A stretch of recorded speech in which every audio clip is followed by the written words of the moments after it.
Përshëndetje mjeshtër. Përshëndetje Sonila, uroj që të jesh shumë mirë. Faleminderit që pranove flasësh disa fjalë për si je mbas kaq shumë vitesh, me një buzëqeshje të mrekullueshme që po ndan me ne dhe po shkëlqen. U bëre 4 vjet që ke përfunduar programin. Si ndihesh, si ke qenë këtë periudhë? Ka shkuar gjithçka mirë me ty? Na trego pak. Të falenderoj në radhë të parë për fjalët optimiste. Kam qenë shumë mirë. Të falenderoj gjithashtu që më jep mundësinë të flas për një program i cili ka benefice shumë të mëdha për çdo që ka probleme në lidhje me ankthjen apo shqetësime të tjera. Jam shumë mirë. Vajti një periudhë kohë, gati 4 vjet tashmë që unë kam mbaruar programin. A ke pasur më shqetësime, momente ankthi, si ke qenë emocionalisht deri sot? Jo, absolutisht. Nuk është për mua është një histori e shkuar, kapitulli mbyllur, nuk besoj më se jam pjesë e as të jetesës më parshme, jo vetëm të ankthit edhe të atakeve të panikut, por nga programi Get Released ne kemi mësuar dhe gjërat e përditshmërisë dhe sjelljen tonë gjatë përditshmërisë për të mos ai humbur kjo buzëqeshja që evidentove ti. Domethënë ta marrim ditën dhe stresin e ditës shumë ndryshe, pa anë emocionale, jam shumë mirë. A ka qenë gjumi mirë, Sonila? Si fle, pushon rehat natën? Por gjumin, kualitetin e gjumit e kam shumë të mirë.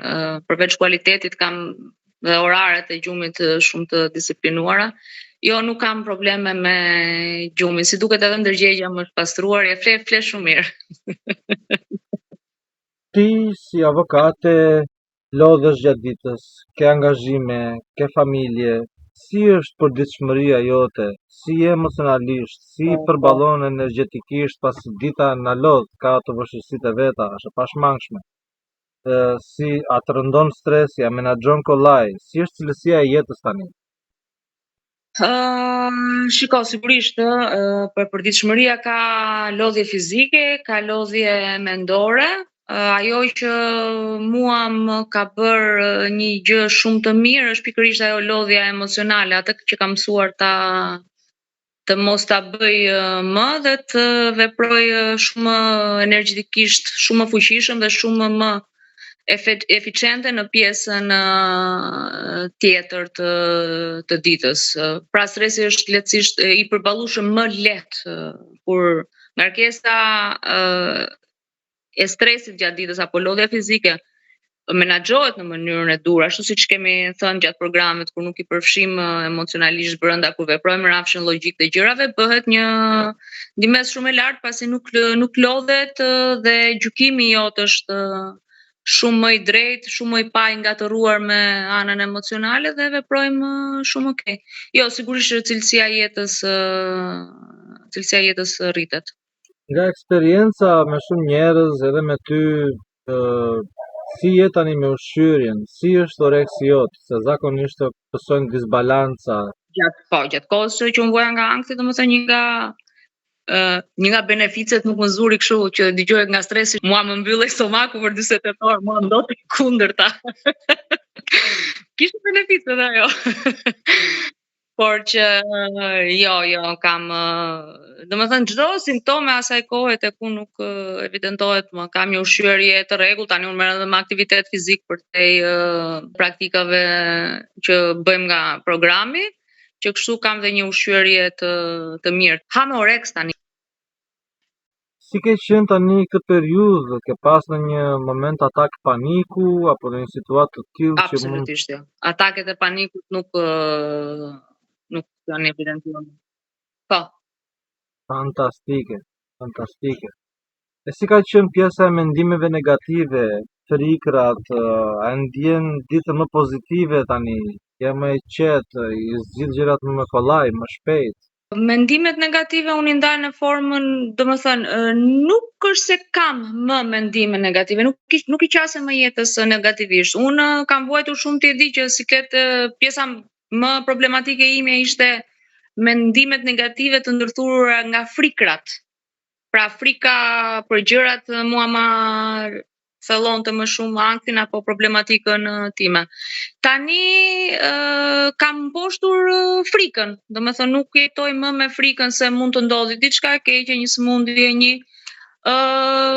jetës I shikoj anën pozitive, çdo gjë që do ndodhi në jetë do ndodhi, do ta vrasim mendjen kur të vi momenti, jo të jetojmë me domethënë kam mësuar të switch gjitha këto mendimet negative. Fokusohem në një projekt pozitiv që më pëlqen dhe e okupoj mendjen me diçka pozitive, sa herë që sigurisht që ka dhe momente kur ti mendon si mund të bëj këtë apo si mund t'ja dal asaj përpara një vështirësie, po jo më si më përpara, jo emocionalisht me frikë. Domethënë unë nuk e fus më pjesën emocionale që të më trembi dhe të më lejoj të më ndryshoj atë. Jo, tani, është një gjë për të zgjidhur, do zgjidhet, nëse s'do zgjidhet, s'kam çfarë t'i bëj, do kthejm faqe. Do eci përpara. Për të qenë e sinqert, në vitet e para të mbarimit të programit, unë të them kam qenë shumë e rregullt në praktikimin e meditimit edhe të gjitha mësimeve të tjera që kemi marrë te programi.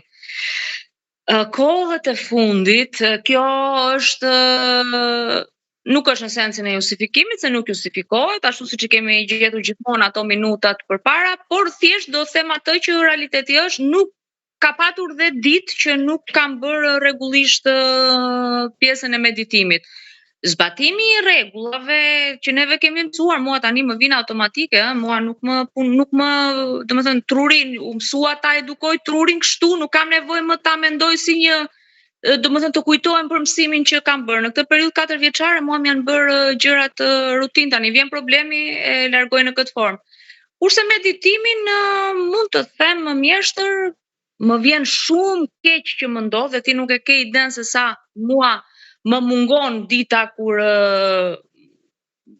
por që edhe ditët që nuk kam patur mundësinë atë orarin 20 minuta të ulem, e di kur kam qenë qet diku në një karrige në një mend duke pritur djalin tek që merret me aktivitet sportiv, e di që kam bërë ato mini meditimet ashtu atë 5 minutshin, atë 10 minutshin, ne ndoqja programin vërtet në mënyrë shumë rigoroze. Pra konstatimi është që edhe pse se ke ndjekur rregullisht, ti prap ke qenë shumë mirë, edhe pse s'ke praktikuar. Absolutisht. Ajo çfarë më befason Jonila nga ty dhe nga shumë pjesëtarë të tjerë të programit Get Released, dhe jam shumë I lumtur për këtë, është që edhe pse nuk praktikojnë rregullisht porositë e mia apo programin që I kam lënë, ata prap janë shumë mirë. Edhe kjo më jep një kënaqësi jashtëzakonisht të madhe, që jo vetëm që shërojnë gjatë programit, jo vetëm që janë mirë pas asaj, po as nuk ka nevojë të praktikojnë më rregullisht për të vazhduar për të qenë mirë e më mirë në jetën e tyre, edhe për të përballuar jetën e tyre. Sigurisht problemi është zgjidhja e burrimit, kështu që gjithçka tjetër rregullohet. Po çdo gjë ka pasur rëndësinë e vet gjatë programit. Edhe jam shumë I befasuar nga këto rezultate. Jam shumë I lumtur. Shiko, neve kemi diskutuar sa herë bashkë edhe gjatë programit. Neve po nuk gjetëm faktorët që na çojnë drejt ankthit. Është, domethënë, ti e din që unë isha trajtuar dhe me medikamente përpara se të vija, domethënë. Pra, nuk është ideja të ç'bëjmë për momentin, mos ta evidentojmë atë që bën ilaçi, të ndalon të kesh simptomën, por nuk të rregullon, nuk të gjen shkakun. Me programin kuptojmë shkakun dhe gjatë jetës, gjatë cilit ton të jetës, duke eliminuar ato gjëra që të çojnë atje, detyrimisht ti nuk, pra programi Get Released nuk është tamam ajo gjëja e personalizuar e jotja, sepse të gjithë arsyet e ankthit I kanë të ndryshme, dikush I ka nga vuajtja, dikush I ka nga mirëqenia e tepërt, është në ankth se s'di çfarë të bëj me mirëqenien e tepërt. Kështu që duke qenë faktor të ndryshëm, prandaj ai është një program që është I veçantë sepse është I personalizuar për çdo gjejmë gjithse kush gjen arsyet e veta aty dhe merret me problematikën e vet. Nuk mund ta përshkruaj mjaftueshëm se sa I kënaqur, I lumtur jam që dëgjoj këto lajme të mira nga të gjithë ndjekësit të programit Get Released, po njësoj si ty edhe të tjerët kam pasur të ngjashme eksperienca, janë shumë mirë. Faleminderit ty me buzëqeshjen tënde që na ndriçove më shumë këtë rrugë edhe që inspiron njerëz të përmirësojnë cilësinë e jetës së tyre. Shumë respekt. Unë të falenderoj, më rinjoze dhe uroj që në misionin tënd të sjellësh buzëqeshje tek sa më shumë njerëz të cilët kanë nevojë. Të lumt goja Sonila, do bëjmë të Uroj pamundur. gjithë të mirat. Faleminderit. Gjithë të mirat.